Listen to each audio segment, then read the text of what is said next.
বাসায় তৈরি বনরুটি খেতে কিন্তু ভীষণ মজা। আর বাহির থেকে অস্বাস্থ্যকর পরিবেশে তৈরি করা এই বনরুটি না কিনে বাসায় কিন্তু আপনারা খুব সহজে মাত্র কয়েক মিনিটেই তৈরি করে নিতে পারবেন। আর দেখে নিশ্চয়ই বুঝতে পারছেন এটা কতটা পারফেক্ট হয়েছে। আসসালামু আলাইকুম, আমার চ্যানেলে নতুন একটি রেসিপি দেখার আমন্ত্রণ জানিয়ে শুরু করছি আজকের রেসিপি। আজকে আমি হোমমেড বনরুটি তৈরি করে দেখাবো। আর এটা কতটা সফট আর নরম তুলতুলে হয়েছে সেটা দেখে নিশ্চয়ই বুঝতে পারছেন। এভাবে খুব সহজে যদি বাসায় তৈরি করে ফেলতে পারেন তাহলে কেন বাহির থেকে কিনে খাবেন। এখানে 1 কাপ পরিমাণে লিকুইড দুধ দিয়ে দিয়েছি, আর এর মধ্যে দিয়ে দিয়েছি 1 চা চামচ ইস্ট, দিয়ে দিচ্ছি গুঁড়ো দুধ 3 টেবিল চামচের মতো। এখন এটাকে মিক্স করে নিচ্ছি। আর লিকুইড দুধটা কিন্তু এ পর্যায়ে কুসুম গরম অবস্থায় রয়েছে। এখন এর মধ্যে ময়দা দিয়ে দিচ্ছি। আপনারা চাইলে কিন্তু আটা দিয়েও তৈরি করে নিতে পারেন। অল্প অল্প ময়দা দিয়ে এটাকে মেখে নিতে হবে। পরিমাণ মতো লবণ দিয়ে দিয়েছি।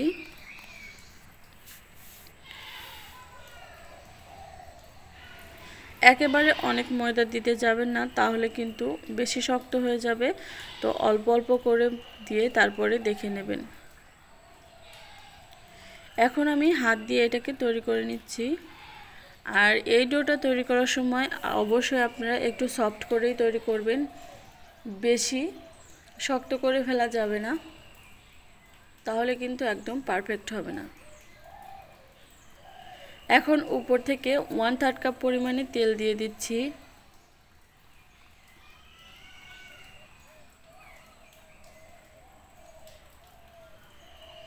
একটু সময় নিয়ে ভালো করে এটাকে মেখে নেবেন।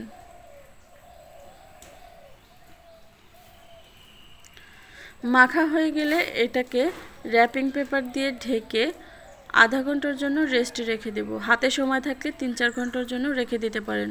অবশ্যই আমি যেহেতু কম সময়ের জন্য রাখছি, তাই গরম জায়গায় মানে রোদ্রের উপর রেখে দেব।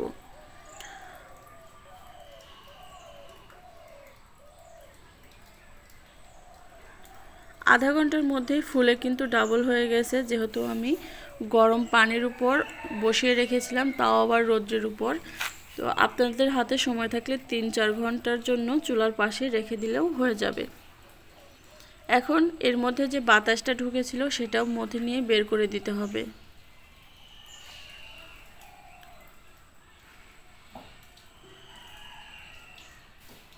সম্পূর্ণ বাতাসটা আমি বের করে দিয়েছি। এখন যে কয়টা বন আপনারা তৈরি করবেন সেই কয় ভাগে এটাকে ভাগ করে নেবেন।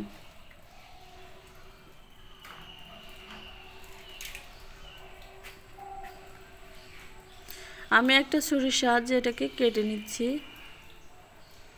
যেহেতু 6টা বন তৈরি করব, তাই 6 ভাগে ভাগ করে নেব।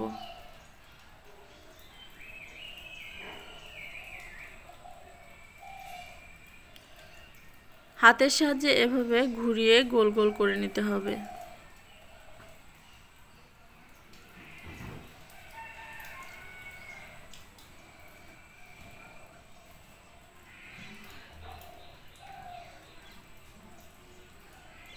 তো সবগুলো এভাবে বল তৈরি করে নিয়েছি। এখন যে বাটিতে এটা সেট করব, মানে যেটাতে আমি এই বনগুলো তৈরি করব, সেখানে আমি একটু তেল ব্রাশ করে নিচ্ছি। আপনারা চাইলে কিন্তু ঘিটাও ব্রাশ করে নিতে পারেন। এখন বনগুলো সাজিয়ে দিচ্ছি। একটু ফাঁকা ফাঁকা করে বসিয়ে নিতে হবে। আমার বাটিটা যেহেতু একদমই ছোট, তাই এভাবে তৈরি করে নিচ্ছি। আপনারা চাইলে একটু ফাঁকা করে বসিয়ে দিতে পারেন, কারণ ফুলে কিন্তু এটা ডাবল হয়ে যাবে। ঢাকনা দিয়ে ঢেকে রেখে দিব 10 থেকে 15 মিনিটের জন্য। ফিরে আসছি 15 মিনিট পর। 15 মিনিটের মধ্যে কিন্তু আরেকটু ফুলে উঠেছে। এখন উপর থেকে একটু মিল্ক ব্রাশ করে নিচ্ছি। অবশ্যই একটু চিনি মিশিয়ে নেবেন, তাহলে কালারটা খুবই সুন্দর আসে। চাইলে আপনারা ডিমের যে কুসুমটা থাকে সেটাও ব্রাশ করে নিতে পারেন।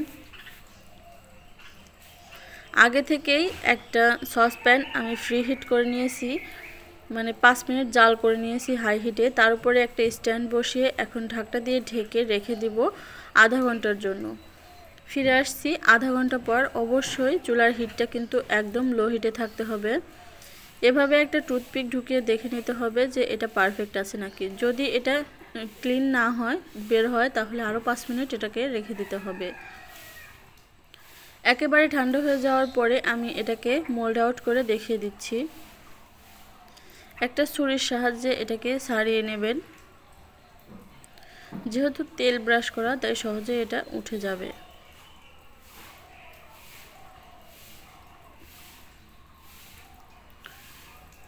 দেখতেই পাচ্ছেন বনগুলো কিন্তু ফুলে ডাবল হয়ে গেছে। আমি কতটা ফাঁকা করে দিয়েছিলাম, কিন্তু এটা অ্যাডজাস্ট হয়ে লেগে গেছে। আর এটা কতটা সফট হয়ে গেছে একটা ছিঁড়ে আপনাদেরকে দেখিয়ে দিচ্ছি। এভাবে কিন্তু খুব কম সময়ে ঝামেলাহীন বাসায় তৈরি করে নিতে পারবেন বনরুটি। তো আজকের এই রেসিপিটা ভালো লাগলে লাইক, কমেন্ট এবং ফ্রেন্ডস অ্যান্ড ফ্যামিলিদের সাথে বেশি বেশি করে শেয়ার করে দেবেন। আর আমার চ্যানেলটা সাবস্ক্রাইব করে পাশে থাকা বেল বাটনটা অন করে দেবেন। তাহলে পরবর্তীতে যখনই কোনো নিত্য নতুন রেসিপি আপলোড করব, নোটিফিকেশন আপনাদের কাছে পৌঁছে যাবে। এই বন দিয়ে আপনারা কিন্তু বার্গারও তৈরি করে নিতে পারবেন। আর দেখুন ভিতরে কিন্তু একটু কাঁচা ভাব নেই। তো সবাই ভালো থাকবেন। আল্লাহ হাফেজ।